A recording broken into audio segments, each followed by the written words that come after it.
السلام علیکم اسٹوڈینٹس، آج ہم کریں گے مسٹر چیپس چیپٹر نمبر 15 کے question answers. What did Chips say to the students when a bomb fell quite near them?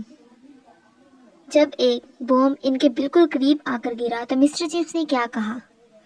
Chips said if it was their fate to be interrupted by explosion they should be found doing something properly، یعنی اگر ان کی قسمت میں انہی دھماکوں سے مرنا لکھا ہے تو انہیں اس وقت کچھ اچھا کام کرتے ہوئے پایا جانا چاہیے۔ Why did the term sink merchant create laughter in the class؟ بدبودار تاجر کی اصطلاح نے کلاس میں ہنسی کیوں پیدا کی؟ The boys had nicknamed the science master Mr. Bro the stink merchant, but when Chips referred to the scientist who invented bombs as stink merchant, it made the boys laugh nervously. لڑکوں نے science master برو کا عرفی نام بدبودار تاجر رکھا تھا، لیکن چپس نے بم ایجاد کرنے والے سائنسدانوں کو بدبودار سوداگر کہا تو اس نے لڑکوں کو گھبراہٹ میں ہنسا دیا۔ Happened to Chips on November 11, 1918۔ 11 نومبر 1918 کو چپس کے ساتھ کیا ہوا؟ November 11, 1918 was a damn foggy day. Chips caught a chill as he walked across the quadrangle to the dining hall.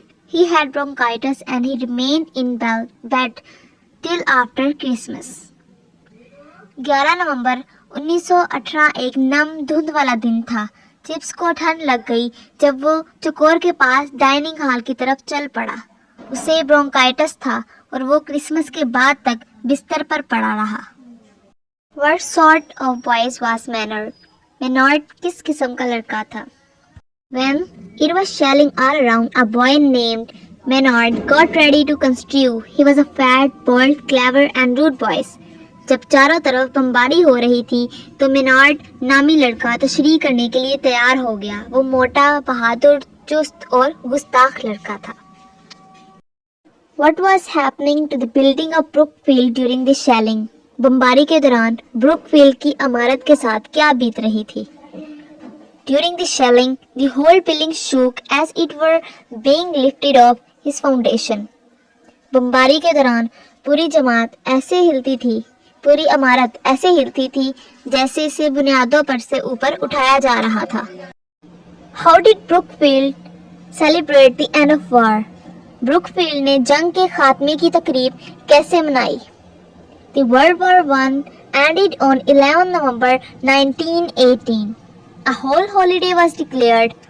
Kitchen staff was asked to provide a large meal. پہلی عالمی جنگ 11 نومبر 1918 کو ختم ہو گئی۔ ایک مکمل چھٹی کا اعلان کر دیا گیا۔ باورچی خانے کے عملے کو ایک بڑا کھانا مہیا کرنے کو کہا گیا۔